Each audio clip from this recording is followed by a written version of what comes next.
Sunday evening எல்லாரும் வெளியில் போகலான்னு பிளான் பண்ணியிருந்தோம். அன்றைக்கி ஹாலிடே தான், பேங்க் ஹாலிடேவா, அதனால் எல்லா ஷாப்பும் சீக்கிரமாகவே க்ளோஸ் ஆயிரும்னு எங்களுக்கு தெரியாது. காஸ்கோ வரைக்கும் போயிட்டு திருப்பி வந்துட்டோம். பிள்ளைங்கள்லாம் ஒரே நமப்பு, எங்கேயுமே கூட்டிகிட்டு போகாமல் இப்படி கூட்டிகிட்டு வந்துட்டிங்களே அப்படி சொல்லிட்டு. அதுக்கப்புறம் மறுபடியும் லிட்டிலுக்கு வந்தோம். லிட்டிலில் வந்தோடனே அதுக்கப்புறம் ரொம்ப ஜாலியாகிடுச்சு குழந்தைங்களுக்குலாம். சரி அப்படின்னு சொல்லிட்டு அவங்களுக்குன்னு ஒரு மினி ட்ராலி இருக்கும், அதான் இப்போ எடுக்க போகிறோம். எடுக்க போனால் அதில் வந்து காயின் போட்டால் 1 பவுண்ட் போட்டால் தான் அந்த ட்ராலியவே எடுக்க முடியும் வெளியில், இல்லைன்னா எடுக்க முடியாது. நாங்கள் பார்த்து காயின்ஸ் கொண்டு வரல. பக்கத்தில் ஒரு பிரிட்டிஷ்காரங்க வந்தாங்க, அப்புறம் அவங்க கொடுத்தாங்க காயினை. சில்லறையாக மாற்றிக்கலான்னு பார்த்தோம், அப்புறமேட்டுக்கு அதை வேணான்னு சொல்லிட்டாங்க அவங்க. சரின்னு சொல்லிட்டு அந்த காயினை போட்டு தான் இப்போ ட்ராலி எடுக்கிறோம். எடுத்தோடனையும் மறுபடியும் அணாவும் வேணும்னு கேட்டுருச்சு.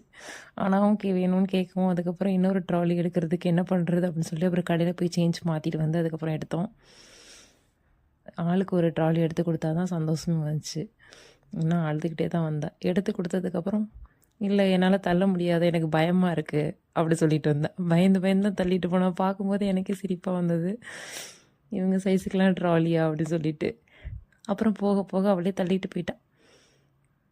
போனால் என் பேஸ்கெட்டில் தான் ஜாமானை போடணும், ஓன் பேஸ்கெட்டில் தான் ஜாமானை போடணும், அதுக்கு வேறு 2 பேரும் ஒரே சண்டை. ஒரு வழியாக மெதுவாக அழுதுகிட்டே தள்ளிட்டு வந்தா. அவள் கூட விட்டுட்டு போயிட்டாள் அவங்க அக்கா, அதனால அதுக்கு ஒரு அழுகை. அதுக்கப்புறம் அவங்க அக்காவோட சேர்ந்து வந்தோடனே தான் அவங்களுக்கு சிரிப்பே வந்தது.